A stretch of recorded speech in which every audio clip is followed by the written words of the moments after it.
Is the Dread Wringer broken? Will it become one of the top tier weapons in this meta? Will my mom buy me a cake made out of tres leches if I get to 4,000 subscribers by the end of the year?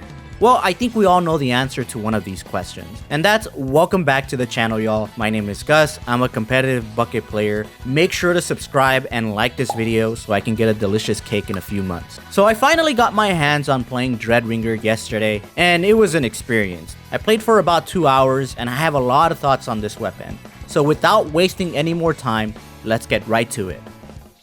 Let's get the simple stuff out of the way. Let's look at its strengths. First, this Slosher does some really high damage. Each slosh has different damage values. For example, the maximum damage for the first slosh is 48, while the second slosh is 42. So if you hit the enemy with a double slosh, it's a 90 damage cap. But if you hit the enemy with only the first slosh and then another first slosh again, you can get up to 96 damage on the enemy. This in itself is insane damage, honestly. Its gimmick is also unique in that it's able to throw 2 sloshes at once, so you can be unique with how you flick the sloshes. I think this, particularly the damage, was overhyped for the weapon because I'm going to be real with you as a bucket player, this thing has some glaring weaknesses, especially in a meta where cooler may still be dominant. Weapon viability is often the conversation among competitive players. If you've been keeping up with the competitive scene, you would know that we're in a new meta that revolves around Tacticooler. How you determine viability is based on a number of factors, but for the purpose of this video, I'm just gonna make it very simple for you. Viability is dependent on the meta environment.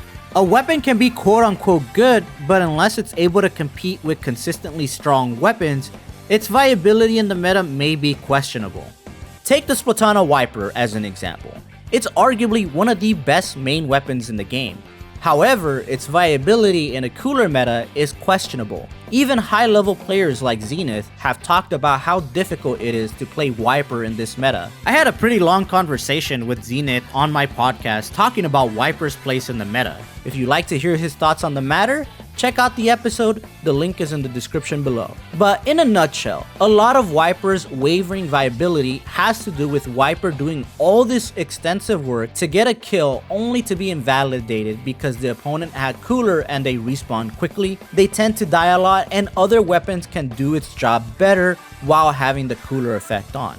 Basically, a weapon can be really good, but if the meta does not favor their strengths, it may not have the best viability. Every weapon can be good, it just needs the right environment to be viable. Except you, Gold Dynamo, you'll never be viable. So why is this information important to understanding if Dread Wringer will be broken? Well, one of the Wringer's glaring downsides is its speed and time to kill, which is really important in this meta if I'm being honest with you. Let's compare it to Slosher, because it's the most alike out of all the Sloshers, and this one in particular is being more used in the meta right now. Wringer beats the Slosher by having better pain output and better damage, so that obviously makes it better, right?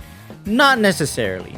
Yes, Wringer has higher damage, but Slosher is faster with its sloshes. In this case, what do you value more?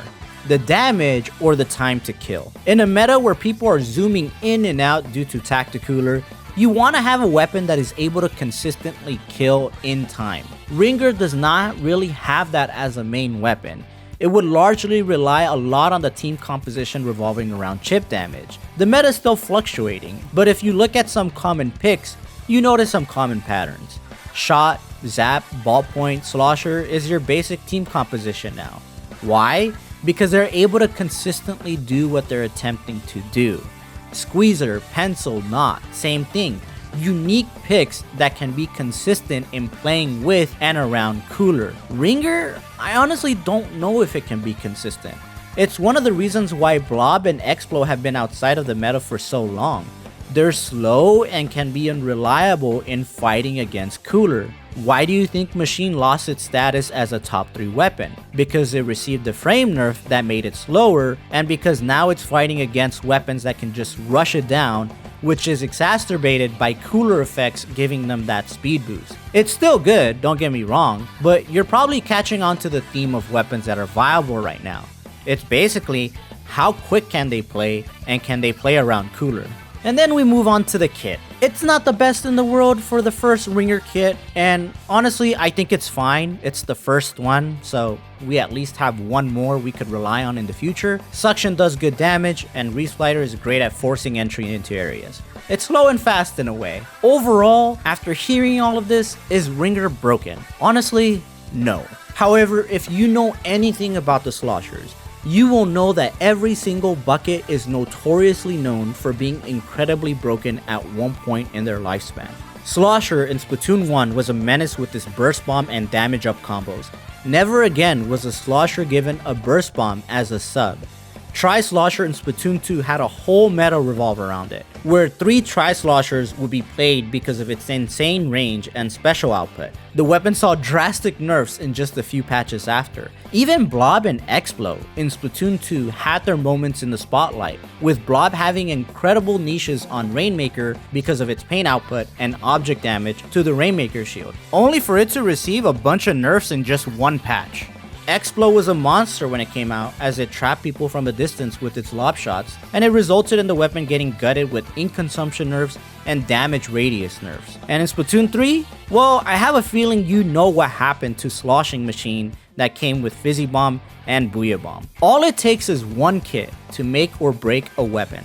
I'm sure Wringer will be broken one day, because that's just the trend that Sloshers tend to do, but you know what might be broken now? Even though this channel is a bucket haven, we do have a soft spot for Splatlings. I made a whole video on why Nautilus was a sleeper pick. Alongside the Wringer came a new main weapon, a new Splatling called the Heavy Edit Splatling, or the Examiner as it's known in Japan. This weapon has insane potential and has the possibilities of making some waves in the competitive scene.